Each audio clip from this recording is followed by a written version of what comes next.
بدأ موسم إعلان ترشيحات جائزة الفيلم الأوروبي، واحد من أهم المواسم السينمائية اللي بتكشف ملامح الأفلام الأقوى والأكثر حضوراً في قارة أوروبا. القائمة بتضم 56 فيلم في الاحتفال الكبير اللي هيقام في 17 يناير القادم. هنعرف مين الفيلم اللي فاز. الاحتفال ده هيقام في برلين. أشهر الترشيحات في هذه الأفلام فيلم قيمة عاطفية للمخرج النرويجي واكيم تراير، واللي لفت الأنظار في مهرجان كان وفاز بجائزة لجنة التحكيم الكبرى. في المقابل في فيلم أسباني اسمه صراط للمخرج أوليفر لاكس، وده بتدور أحداثه في الصحراء المغربية وجمع بين المغامرة والجانب الإنساني.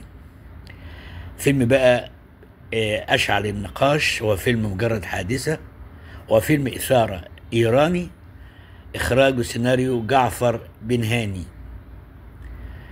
الفيلم ده تصور دون إذن من السلطات الإيرانية، ما خدش إذن من السلطات الإيرانية، لكن اتعرض في مهرجان كان وفاز بجائزة السعفة الذهبية.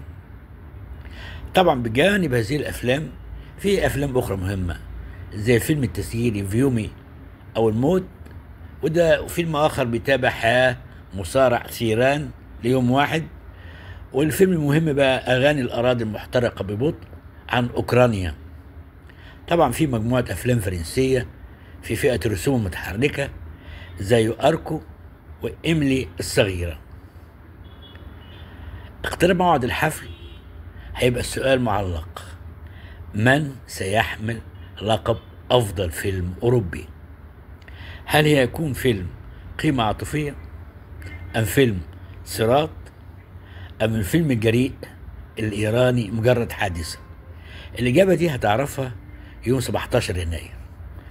لحد ما يجي 17 يناير هتبدو السينما الأوروبية وكأنها تعيش موسما قويا ومليئا بالمفاجآت.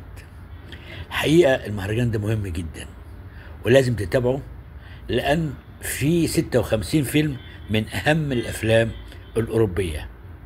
حبيت ألفت نظرك لهذا المهرجان، وأنا بشكرك جدا إنك أنت استمعت إلي.